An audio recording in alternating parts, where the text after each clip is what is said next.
Good afternoon, everyone. Welcome to a Monday, December 16th edition of Establish the Run's NBA Injury Analysis Show.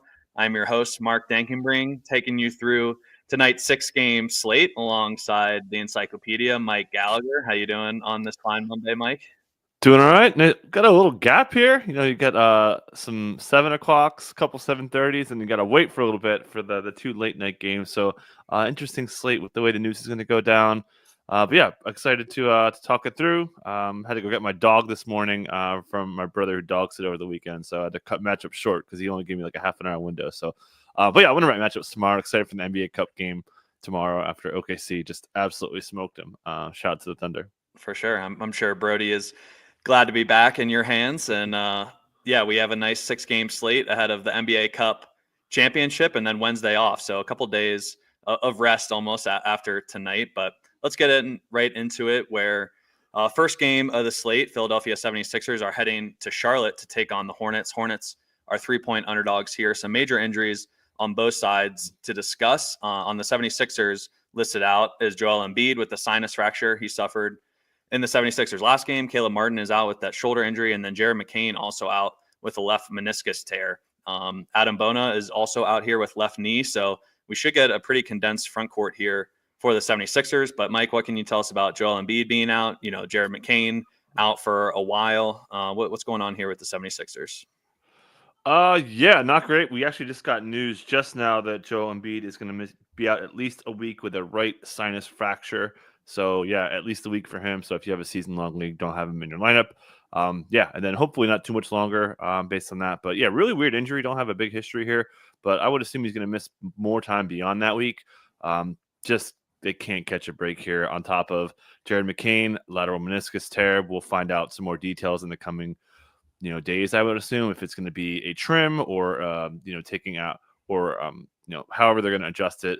If he's trimming, he could be back. If they did kind of remove it, it would obviously be a longer procedure, and he'd have to be out for the season. Either way, I would say he's almost certainly going to be ineligible for Rookie of the Year, which changed the whole Rookie of the Year market quite wildly, where Stephen Castle's up top. Yves Missi is like 3-1, which is just really an indictment on how crappy this rookie class is. Nothing against Missi. I have a 50-1 ticket, by the way. So we're in form. But yeah, so we've got that going on. So without those two guys for weeks, I would say, so certainly McCain, perhaps months, we'll have Tyrese Maxey, Kelly Oubre, Paul George will be locked and loaded, and then we think KJ Martin and Gerson Yabusele, the Dancing Bear, would be the starting five.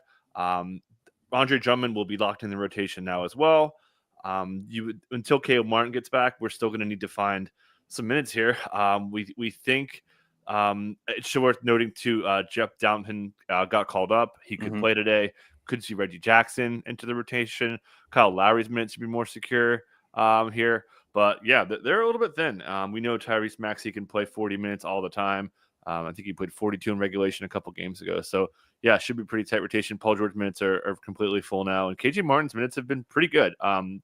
Somewhat fantasy viable, given the fact that this team is so thin on the wing and just missing a lot of front court depth. And they like him to get more size out there, and they don't have really any other fours on the team right now. They use Paul George there too, but they want to have some size in the wing. So KJ Martin could play 30 minutes here. We kind of don't think so, but they are getting pretty thin as they need to fill these McCain minutes out. Cool. Yeah, I think hitting on some season-long ads as well is interesting. So you think KJ Martin could potentially be one? Obviously, if Yabusele is out there, he should fill a pretty sizable role here. Anything else here on the 76ers in terms of potential season-long ads? No, just I keep an eye on Ricky Council. I don't know, just because Ricky Council's more of a wing for them. So I think Ricky Council's stealing games are a little bit more tied to like Kelly Oubre, Paul George, where I think that the Jared McCain comps are going to be Reggie Jackson. I mentioned Downton, even Kyle Lowry for some ball handling. I think those guys will kind of replace. And should mention, Kyle Lowry guards fours all the time, so it's kind of weird that I think they're going to use Lowry as like a 3 or 4 defensively on top of the backup point guard duties. Nice. All right, let's head over to the Hornets side. Listed out as Trey Mann with a back injury, Grant Williams with that ACL, and then 2 G League tags here on KJ Simpson and Nick Smith Jr., so we do not expect them to be up tonight. Listed questionable is LaMelo Ball with that left calf strain. Sounds like he will return tonight and potentially be on a limit. But do you think there are still a chance of him, potentially not playing tonight? How are you feeling about LaMelo this evening? Yeah, LaMelo said to Ron Boone earlier today that he's going to go through shoot around, see how he goes. But as you noted there, KJ Simpson being sent down to the Greensboro Swarm, they're not in town either. So I'm pretty sure that KJ Simpson's out of town, and they wouldn't do that if they didn't feel confident that LaMelo was going to be in there. So I would expect LaMelo to start. I would expect him to start with Josh Green, Miles Bridges, who returned. Talk about that in a second. Brandon Miller, and then Mark Williams got the start. Mark Williams' birthday, as Winky noted in Nice. that. So shout out to the birthday narrative. So yeah, that'll be the starting group. You would assume Vasa Micic gets most of, if not all, the non-LaMelo minutes there. And then the rest of the guys, obviously, Nick Richards, whose minutes were really weird, had a couple really short stints in this game. I expect the Mark Williams. This is early for Mark Williams. Like, we knew it would eventually happen, but he was like limited to 11 minutes and then gets promoted to the starting lineup, plays 17 minutes, was quite shocking. So I would expect it to stick. So those will be the center minutes. Maybe see some Diabate. We did see some Salon minutes at the 5 in this game as well. Cody Martin will still play. Isaiah Wong they still like. I think he may have a chance for minutes. But now that you're introducing LaMelo to play some minutes here, and I'll talk about more in a second, I think that the guards could get a little bit smaller for how many minutes are available, meaning like Josh Green may not play 30s. Brandon Miller is still going to play upper 30s. And then Miles Bridges, as I noted on the Friday injury show, that they were going to maybe handle Miles Bridges' minutes a little bit different than LaMelo with regards to ramp up. LaMelo returning from a calf strain that cost him 7 games, and Miles Bridges had an aggravated knee contusion that caused some bruising and caused him to miss some time too. But 25 minutes for Bridges was pretty light. Yes, game got a little bit out of hand, wasn't playing well either, so that may have been some factors. But yeah, there's a chance LaMelo's minutes are in that 25 to 30 minute range here. I'd be pretty shocked if he played like 32, 33, just because going back to media day, even before that, when Charles Lee got hired by the Hornets, they talked about how they're going to be so careful with LaMelo, and they want him on the court. They don't want to risk it. You don't put guys back out there off cash strains without limits. So expect LaMelo to be limited. Expect Miles Bridges' minutes to come up probably closer to 30 today. And yeah, this team should play faster. We mentioned they were playing at a ridiculously slow pace. They're still slow. They're still bottom 10 in offensive pace with LaMelo in the lineup. So yeah, not too fast, but we'll see if this team could look a little bit better. They've been really bad. Their defense has really been slipping. They need to get back on track, or maybe they don't. Maybe they want to tank it. For sure. Love all those notes there. And just a lot of guys getting, put back into this rotation in the last few games with Mark Williams, Miles Bridges, now LaMelo Ball. So it'll probably be a little bit looser still as these guys continue to ramp up, Miles Bridges and LaMelo Ball especially. But once we get these guys, back for a few games, how do you think Charles Lee wants to play this? Do you think it'll be, a tighter 8-9 man rotation? Do you think they'll consistently be 9 to 10 in his first year as a head coach? How are you reading, what his ideal rotation would be like? Yeah, it's going to probably be 9-10. I think considering LaMelo's on a limit, it's probably going to be 10. And Miles Bridges on a limit, and like you can't play Mark Williams a lot of minutes. So it's almost, I would say, it's just considering that so many players are limited. Yeah, you like have to play 10. Just because the math doesn't. We can't play 9 if you only have like 2 or 3 guys who could play 30 minutes plus, right? So yeah, I think it could be pretty long. We've got a lot of like hedges. We have like a 4 guys playing center minutes. I mentioned the Salon center minutes there. Yeah, I expect it to be pretty deep for now. But as Bridges and LaMelo and perhaps Mark Williams, which will take a little bit longer, are up to speed, I could see this getting trimmed down to like 9 man. Awesome. Let's head to Detroit, where the Pistons will host the Miami Heat tonight. Detroit 4.5-point underdogs at home here. The Heat will be without Nikola Jovic with left ankle sprain, Pelle Larsson with right ankle sprain, and then Josh Richardson out with right heel inflammation. And Josh Christopher is also out with a G League tag here. So Jovic is kind of the new addition to the injury report here. Maybe solidifies Haywood Highsmith's minutes, maybe solidifies Drew Smith as the 6th man. But how are you reading the Heat's rotation tonight as they enter Detroit? Yeah, tough break for Jovic. He was out of the rotation going into the weekend, and then this Thursday game, he pops in there all of a sudden and plays really, really well overall. So yeah, tough scene. So he'll be out for now. It would have been interesting to see if he did earn a consistent rotation role, but yeah, no Pelle Larsson and no him should thin this out a little bit. So the starting lineup should remain. No reason to think it wouldn't. So Hero, Duncan Robinson, Haywood Highsmith, Jimmy Butler.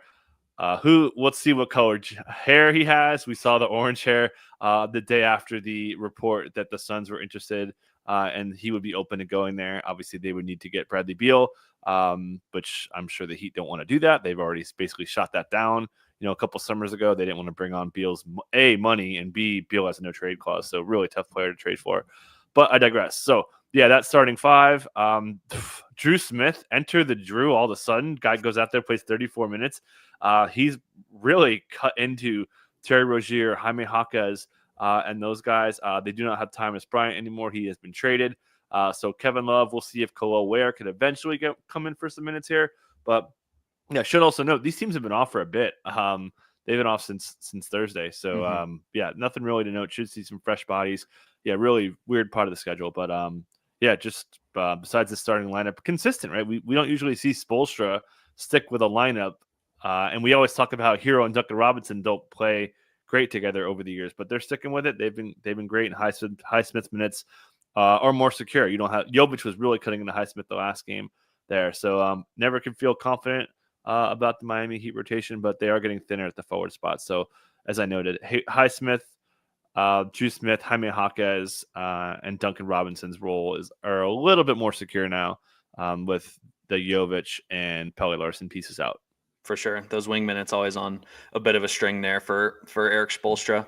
Let's head over to the Pistons side. I believe this was the setup or the place that Spoelstra called the timeout when they didn't have one. Wasn't that in Detroit when they got the text? So maybe a little revenge on Spoelstra's mind tonight. Get a big dub over the Pistons. Get that out of his mind. But listed out here is Tobias Harris with a right thumb sprain, and then 4 G Leaguers are listed out here as well. So Tobias Harris, the big name here.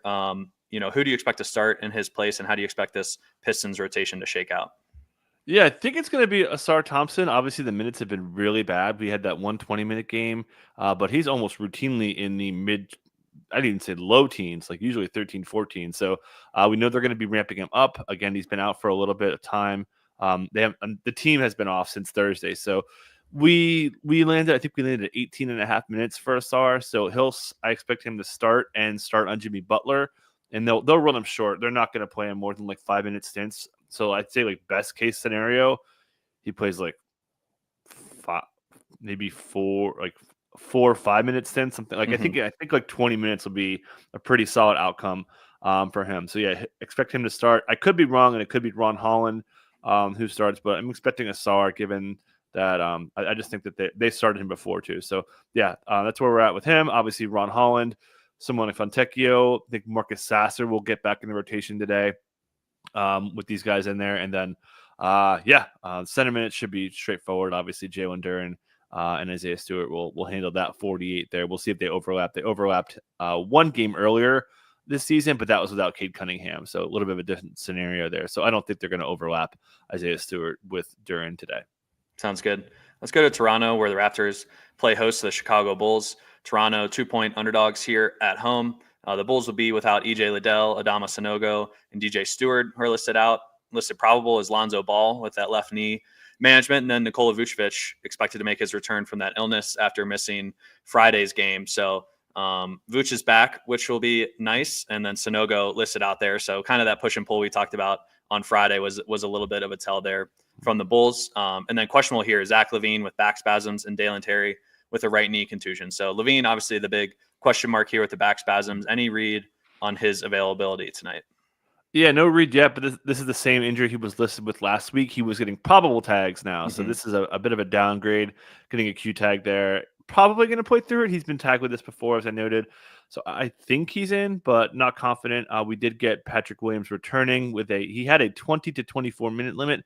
He did not come close to hitting that. He played 14 minutes, including a lot of small ball 5.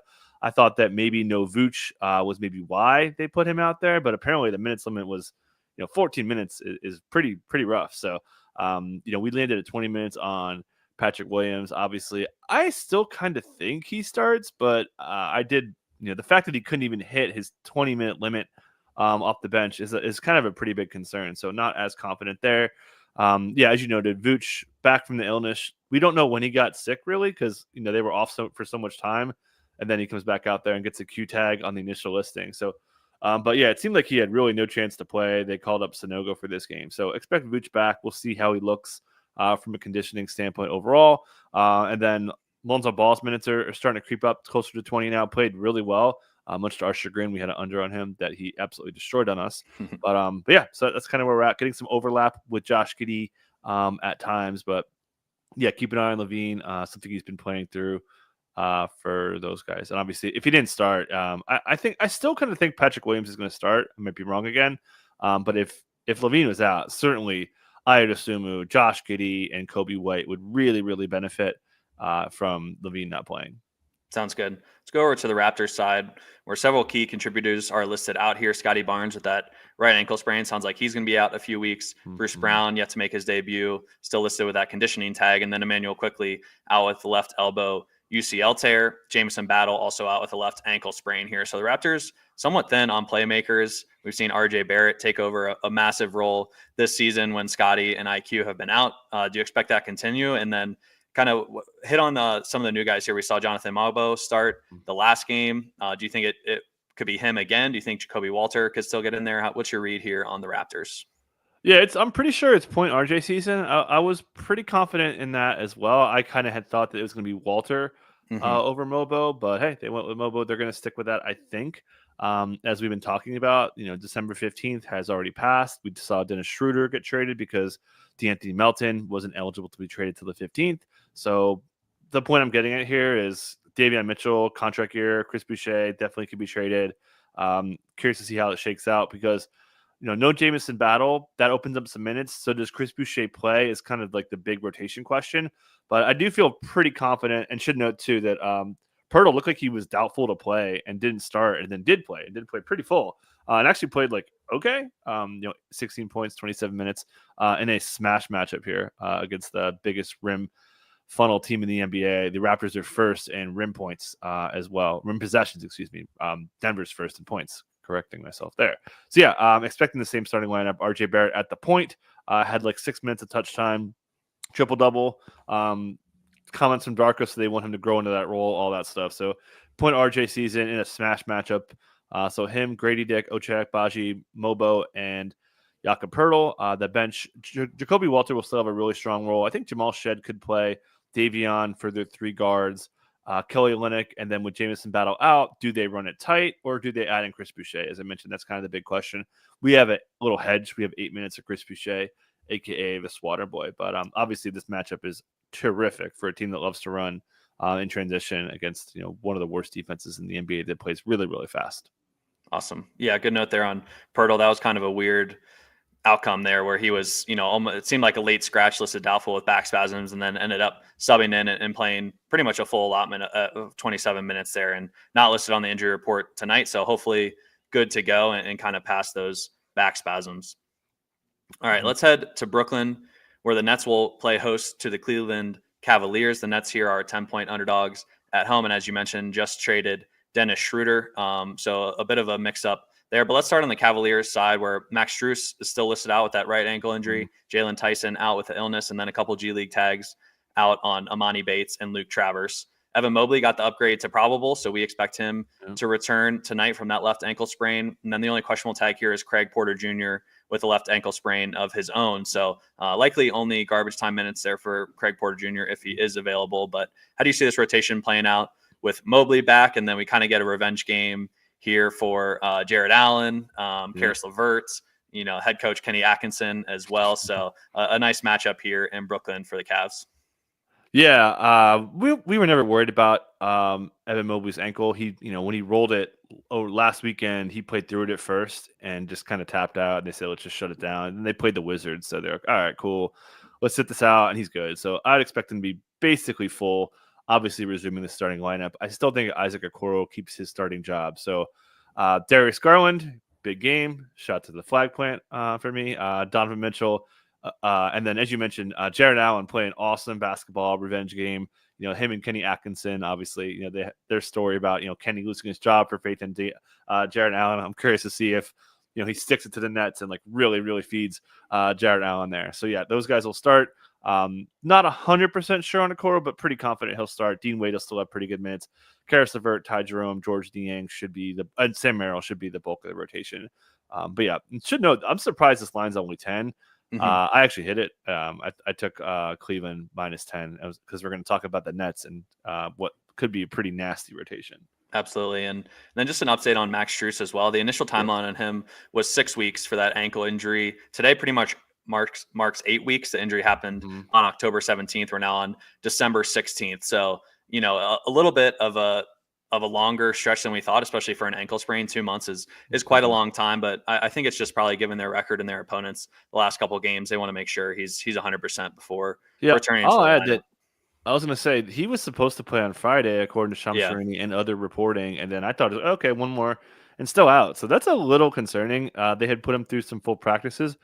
I would guess he just didn't respond as well as they had hoped. So yeah, hopefully he's back pretty soon. You've got to imagine it's really any day now. And he probably is. I mean, considering he, obviously the reporting was legit, right? I mean, and multiple reports were on that. So clearly had a setback. Hopefully not too bad. But when players have setbacks, their minutes restrictions are a little bit tighter. So it's just something to note when we get to that point when Max. My point is, I could see Max Strus coming off the bench for 5, 6, 7 games just to make sure that he doesn't have any more setbacks. Definitely.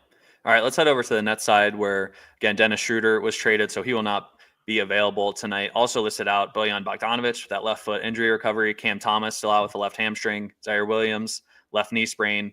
D'Anthony Melton listed out with the trade, and then he has a torn ACL as well, so we'll not see him for the Nets. Reese Beekman listed out with the trade, and then Jalen Martin and Dariq Whitehead listed out for the G League. The only questionable tag here is Tyrese Martin with the G League tag. So let's pull out the G League tracker, Mike. Any insight here on Tyrese Martin and if he'll be available for the Nets tonight? And then how do you expect them to fill Dennis Schroeder's role? Yeah, they're on the road, so we'll see. He played yesterday, so I think that Tyrese Martin's unlikely to play. We'll keep an eye on that there. But yeah, no Dennis Schroeder. Obviously, that's a huge hit to their ball handling. As a matter of fact, his touch time is 7.9 minutes to lead the team by a ton. Their number 2 touch time guy is Cam Thomas, who's out at 3.9 minutes. And then Ben Simmons, 3.6. And then Trendon Watford is next at 2.1. They are really missing on-ball offense and on-ball defense. We talked a lot about how the Nets on-ball defense has been really strong, partly because of Dennis Schroeder's impact there. You talk about a team that is abysmal in transition defense versus a team that's very good at it. So the Cavs coming in with a lot of strengths that the Nets, I think, are going to be missing in a big way. So I think the Cavs destroy this team. So who starts? That's the big question.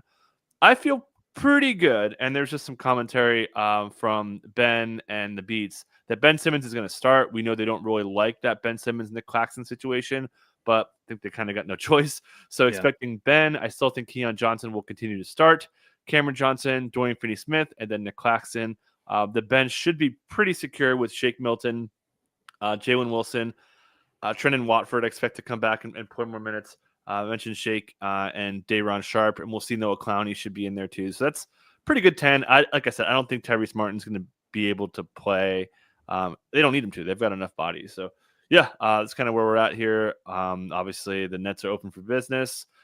To trade Schroeder, that was pretty cheap. I mean, considering that he's been arguably their best player, shout out to Cam Johnson, who's been great. Like, that's a pretty big signal that, if you give them something decent for Dorian Finney-Smith, they might take it. I think Cameron Johnson, they want something back. Like, they want firsts or some young talent or something. But yeah, the Nets are open for business now for sure. Now that we're past December 15th. There. But yeah, expecting Ben Simmons, who should be on a minutes limit again. Like, they're not playing over 27.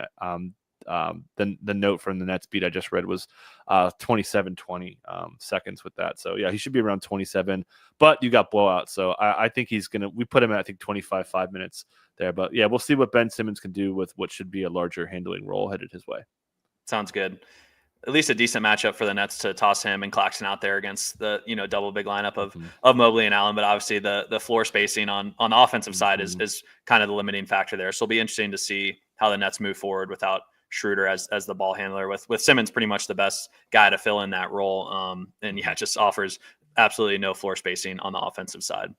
All right, let's head to Sacramento. As you mentioned, kind of a big gap here between the early games and the late games. So Sacramento plays host to the Denver Nuggets here. The Kings are 1.5-point favorites here. I was a little surprised. I know the Nuggets haven't been as amazing this year, but just a little surprised to see the Nuggets underdogs to the Kings just at this point in time. On the Nuggets side, they are without Vlatko Konchar with a left knee injury, De'Ron Holmes, right Achilles, and then Dario Saric out with a left ankle injury. A few G Leaguers listed out here as well. Jamal Murray is probable with that right hamstring inflammation that he was questionable with on Friday and played through, so fully expect him to suit up tonight. But then a pretty big questionable tag here on Christian Brown, listed with a low back strain. Definitely do not like seeing strains on the injury report, a little bit more severe than soreness or something along those lines. So what's your read here on Christian Brown? The Nuggets took care of business against the Clippers on Friday, and it seemed, he didn't play the fourth quarter, but they had that game in hand. So any read on when he picked this up, his chances to play tonight, and if they are without Christian Brown, who would slide into the starting lineup? Yeah, don't have a great read on it. Didn't really hear anything post game, but yeah, you would assume that he was a little bit dinged up there. So yeah, if he didn't play, I think they might just go big. And I take that back. They'll probably, I don't know. I haven't really thought that through. I think they might just start Westbrook, man. I think that You makes think sense. so? I was thinking maybe Strother or Peyton Watson. I don't know. They need someone to replace his on-ball defense, and they've been asking Westbrook to do that a lot. He's been picking up point guards a ton. So yeah, I think Westbrook would start in that scenario that Brown did miss, and then Strother, because Strother just can't defend. He's just like a classic floor spacer. Do you think they could put Watson on De'Aaron Fox though? What's up? Could they put Peyton Watson on De'Aaron Fox? I don't know. I don't think so. He's just a little too he's more of a wing defender, right? But they could put Aaron Gordon on him. That would be an interesting move. Again, not ideal. So I think legit Westbrook would start and get the Fox matchup to start. Should note too. Speaking of defense, Jamal Murray played, as you noted, in this game more than we thought. We thought he'd be really limited. A lot of the commentary from him and Malone that I thought he wasn't going to play. He goes out there and has 4 steals, won the defensive player of the game. And look good. This is a really impressive game from Jamal Murray. So he's back to normal. Aaron Gordon, just too many blowouts. The minutes are never there. But we know he's got minutes stealing in, and we saw that second game back. He did play a ton. So maybe he plays over 30 in a closer game. And then, yeah, as I mentioned, if Brown doesn't play, that's more minutes for Strother off the bench. Peyton Watson for sure would play more. Probably DeAndre Jordan would play a little bit more. Again, we saw DeAndre Jordan handle the backup center minutes behind Jokic, and then Hunter Tyson probably in the mix as well. But yeah, I still kind of think Brown's going to play. Sounds good. And yeah, kind of a nice off night for Nikola Jokic to have, only 16 points, 7 rebounds, 2 assists. He sat the whole fourth quarter, which was nice. And, they had 4 days off before that game, have had 2 full days off until this game against the Kings. So I think it should be a fun Joker night going up against Domantas Sabonis out there in Sacramento. Let's head over to the Kings side, where listed out just Devin Carter with left shoulder surgery, and then Trey Lyles with the right calf strain. Kevin Huerter is doubtful here, though, with a left AC joint sprain. So what's the diagnosis here on Kevin Huerter? Do you think he'll be out for a little bit? I feel like I remember him having shoulder injuries in the past, specifically AC joint sprains. So any history there on Huerter, and who do you think will fill his minutes tonight? Yeah, I have to check that in a sec, but I think you're right. I'll get the details next time I get a break. He's going to be out. I think it's a bit. Mike Brown didn't sound too encouraged for him. I think it's more like a 2, 3, 4, 5 game kind of a thing. I don't think this is just a one-time thing. So I would mostly ignore that doubtful tag and consider him out there. Oh, Jordan Clarkson upgraded. Okay. So that should get Keon Ellis kind of back to life in Huerter's minutes. We know that there was that quote that Mike Brown said last week where the starters were going to play 35 to 36, and then Kevin Huerter would get around 24. So you'd assume that Keon Ellis is the new around 24 guy. But I wouldn't be too sure about that. Isaac Jones has been playing pretty well for them, had a 31-point game in the G League last weekend. And then, we'll see if they play Jay Crowder. We saw Jay Crowder really cut into Keon. So there's a chance that Jay Crowder cuts into Keon a little bit more than we think. But they do need the on-ball defense overall. But yeah, expecting Huerter to miss a couple games, at least maybe 3, 4, 5. Sounds good. I'm looking at this new injury report that just popped at 2:30, and looks like on the Denver side, Spencer Jones is now listed available for a G League tag. I don't even know who that is, so I don't know if that's a tell at all on Christian Brown's status. Brown is still questionable there with that back strain, but maybe Spencer Jones being listed available now after being out earlier is a bit of a tell, but who knows? Any read there? Yeah, that's definitely noteworthy for sure, because that could be a sign that they are going to need extra depth there. So, but yeah. And it looks like Kevin Huerter now listed out as well. So yep, no surprise. Yeah, he's going to miss. I'm pretty sure he's going to miss multiple games from this one, just based on Mike Brown's commentary. Cool. Yeah, he did have a shoulder injury back in October to start the season. So that was the left shoulder. This is the right shoulder. This is the left shoulder. Left shoulder, same injury. Yep. So yeah, this is aggravation from the preseason. Okay. I got a question here about why does my background make it look like I'm hanging out at an elementary school? And funny enough, I live in an apartment building that used to be a school and has been converted now to apartments. So I do technically live in an old elementary school. And funny enough, Tim Allen, the actor, apparently went to school at this school. Funny enough. So little fun fact of the day. All right, let's head to last game of the night. LA Clippers play host to the Utah Jazz. The Clippers here are 8.5-point favorites. On the Jazz side, listed out is Taylor Hendricks with that right fibula fracture, Steve Mikhailuk with a left groin strain, and then 2 G Leaguers are out, notably not Cody Williams, so he is up for the Jazz tonight. Jordan Clarkson, I guess, got upgraded, so he is now probable, and then Colin Sexton listed available here. So pretty much a full roster tonight for the Jazz. Mike, what are you expecting out of them in LA?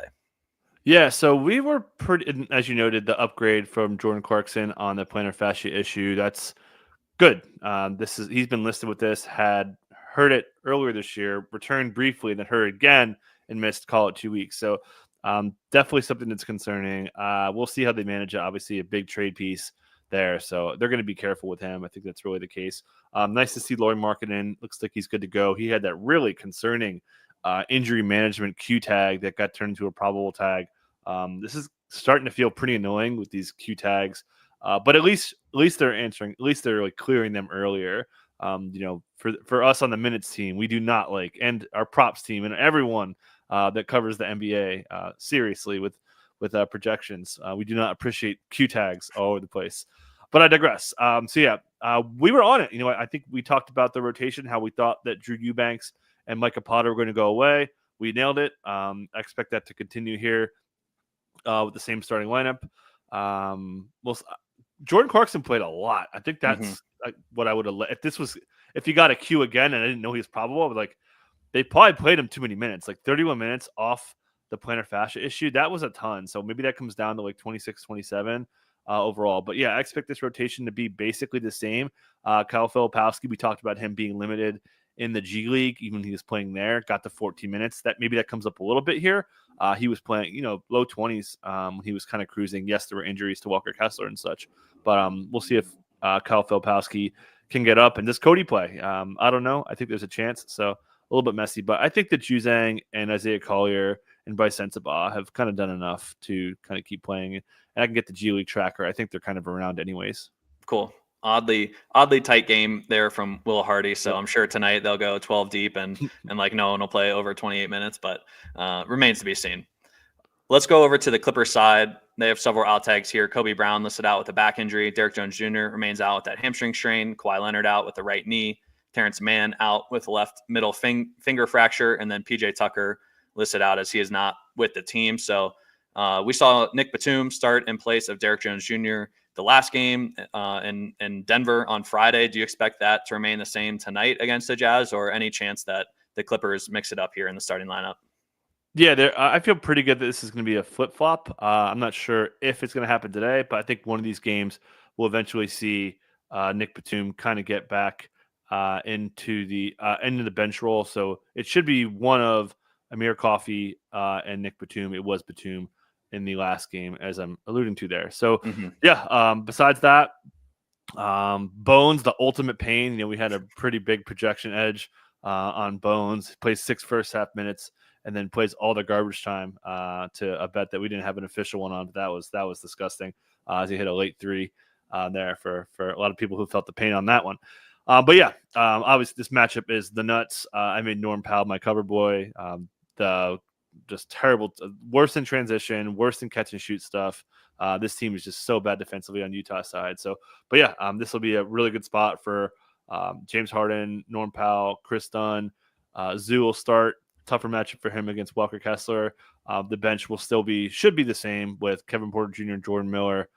Bones will still play, and then Mo Bamba should play a little bit. His minutes did get affected a little bit as they went a little bit smaller. But yeah, we know who's going to play. It's just a matter if we know if Amir Coffey or Nick Batum are going to start. Sounds good. All right, I think that'll do it, Mike. Any closing thoughts before we get out of here? No, the closing. So the SLC stars, they're off for a bit. So yeah, there's like no G League to give him to. So, like, hey, we'll just have you with the team. Like, he's not in a 2-way, so they don't need to save his 2-way days. So yeah, might as well have him with the team. With the SLC stars having a bit of a break in the schedule right now. Awesome.